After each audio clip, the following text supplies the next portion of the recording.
capacitor in parallel with the PV panel, like in most PV circuits. Then you have an IGBT, or you can use a MOSFET, whatever. But we will use a MOSFET in terms of simulation. This is not a MOSFET, this is an IGBT just for the overview of the circuit. So this will be the switching device. You'll have a diode, and you'll have the boost buck resistance, and you'll have a buck capacitance, and then you'll have a battery on the other end. And you'll also have a control circuit here, MPPT control circuit, where IPV and VPV, that's the current and voltage of the PV panels that go to the MPPT, and you'll get the duty cycle output. And then there's a relational operator block that compares between D and the repeating sequence, which will give you the switching frequency that you required for your gating pulses. So this is the design of the buck converter and the calculations. The rated power we'll choose is to be 213 watts, and then the input voltage will be a maximum of 36.3 volts. That's the VOC, and then V input will be between 28 to 36 volts. V output will be 12 volts. That's the desired output voltage, and the current ripple will take it as 10% of the current, and voltage ripple will be 1%. So these are the formulas to calculate the output current. So output current will be rated power by V. So because power is equal to V into I for a DC system, and you have 213 divided by 12, which is 17.750. And then current ripple is 10% of the output current, which is 1.775 amps. And then voltage ripple is 1% of 12 volts, which is 0.12 volts. And then inductance is V output into the difference between V input and V output divided by the switching frequency into current ripple into voltage input, which is equal to 12 into 28 minus 12 divided by 5 kilohertz into 1.775 into 28, which is 0.8653 millihenry. And for the capacitance, you have current ripple divided by 8 into switching frequency into voltage ripple, which is equal to 1.775 divided by 8 into 500 into 0.12, which will give us 369.79 microfarad. So now let's move on to the simulation. So let's take a PV array. We'll need a PV array first, because that's what we'll be building our whole system on. Just drag and drop it. Yes. So once this is done, we'll need to make it one parallel string and one series string. So make sure that your user-defined functions are like this: only 213.15 maximum power and 60 cells per module, open circuit voltage of 36.3, and so on.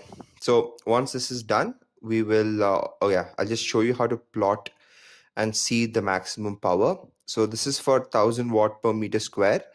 We'll see for one module at 25 degrees and specified irradiances. So for 1000 watt per meter square, you can see that the maximum power is 213.15 as is user defined.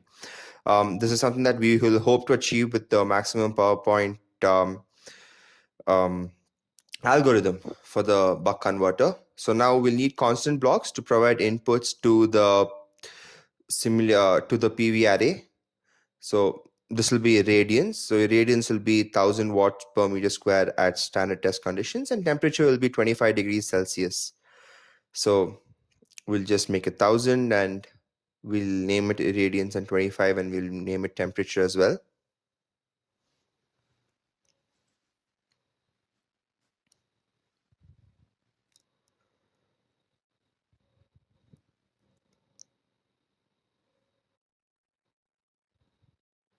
So now we'll need a series RLC branch. So you have the load and you have the branch. We'll be taking the branch because you can specify the values in henries, farads, and ohms. So for the first one, we will need an RC branch. So not a capacitor, not a capacitance branch, and not a resistance branch as well, but an RC branch. So we'll give the resistance to be 0.001 ohms. And the capacitance to be 1000 microfarad. Yeah. So once this is done, we need to connect this in parallel with the PV array. So the reason why you usually put a small resistance is because, it's you should never connect. See, capacitance can act as a voltage source, and you should never connect two voltage sources directly in parallel. So in ideal conditions as well, the wires that you connect across the PV panel will have some resistance. So now you'll need the MOSFET. So once the MOSFET is done, connect a diode. Make sure you orient the MOSFETs and the diodes in the correct way. The diode has to be pointing upwards for it to function as a buck converter. You can check out our other videos on the buck converter. We've done a mathematical modeling, we've done a closed loop control, and we've done a normal buck converter as well. Connect your series RLC branch. Yeah, so now this will be the inductor. So double click and just make it L, so that we can specify the inductance in Henry. So as we had calculated, it was 0.869 Henry, 8653 Henry. And for the capacitance is 1.775 microfarad. So we will need another series RLC branch. We'll just copy paste this one and change it to capacitance.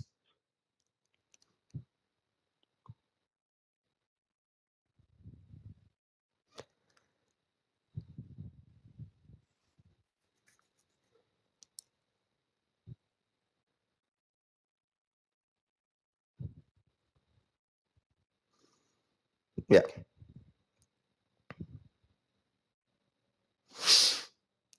And we'll need a battery.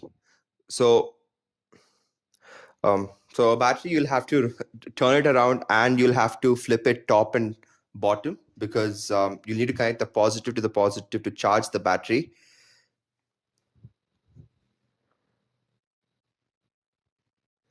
So if you ever wanted to charge a battery in a standalone system when you had to charge a battery and then take it somewhere else and use it, this is a circuit that you can build it in hardware as well. So now make sure that you take the same values as I'm putting here. So this is a lithium ion battery, but we will not be using a lithium ion battery. We'll be using a lead acid battery. So we'll have to change it to lead acid and change the nominal voltage to 12 volts. The rated ampere hour capacity to 100, and initial state of charge to 45, and battery response time to 1 second.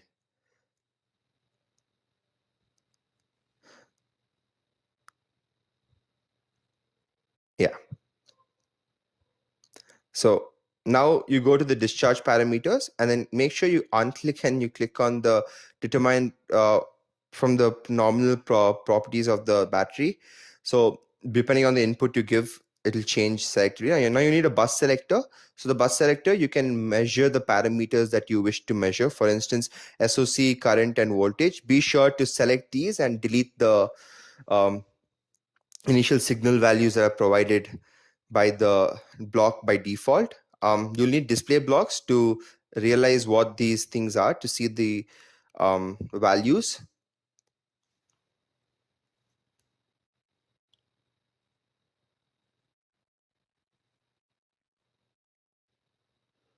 And the current, this current is the current that's entering the battery. So you do not have to put a current measurement block in series with the battery. You can just directly measure it because MATLAB allows you to do so.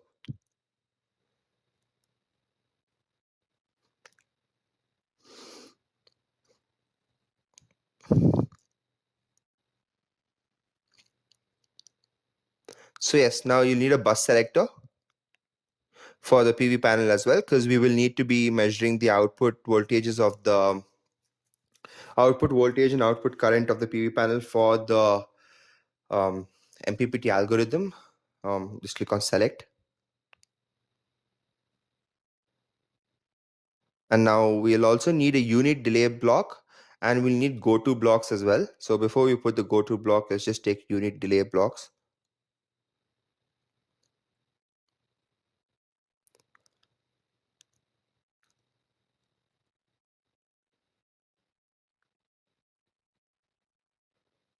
So now let's take the inherited sample time to be 1 e power minus 4. Yeah. And 1 e power minus 4 on the other thing as well.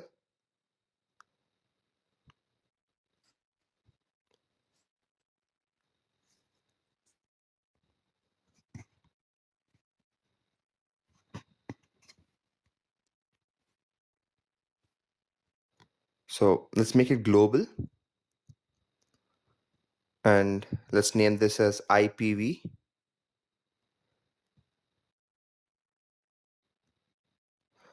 So now we'll need a power GUI block. Make sure it's discrete. And we'll also need this MATLAB function block that I've written the code for. I will pause the code. I would scroll down the code so that you can copy down whatever you require.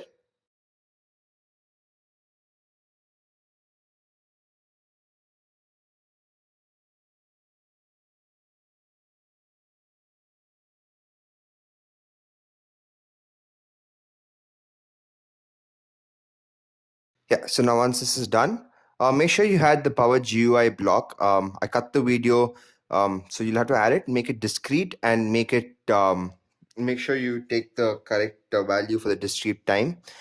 And once this is done, you will need the relational operator block that compares it and gives you a gating pulse to the gate. So you'll have to add a repeating sequence.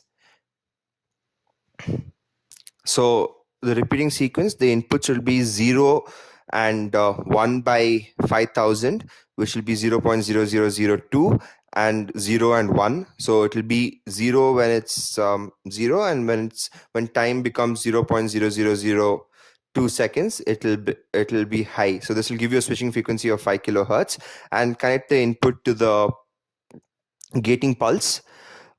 Give the gating pulse to the input of the MOSFET. So now we'll need a product block so that we can see what the output power is of the system, so that we know that it's operating at maximum power point and at no other point.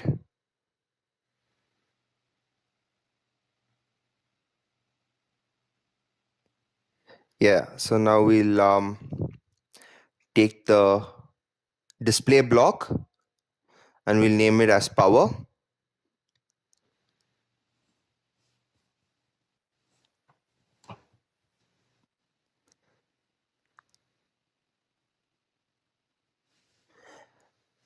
And now once this is done, we'll also have to, okay, never mind. Let's not go for a signal generator because it'll take time. So yeah, you can also add a signal generator and generate signals from 1000 radians to 500 radians, but we'll not do that now. Make sure you go to model settings and make sure you get that variable step and trapezoidal fit as well. And now we'll run the simulation, and as you can see that the power is slowly climbing in value. It's at 132, 135 now, and we'll see if it reaches 213 watts, because that's what the maximum power is. And if it does, then the algorithm works. So now, yeah, so the power is 213, and as you can see that the MPPT algorithm clearly works.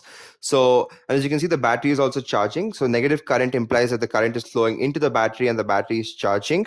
And now 500, you will get exactly half the power. The voltage also drops, but the current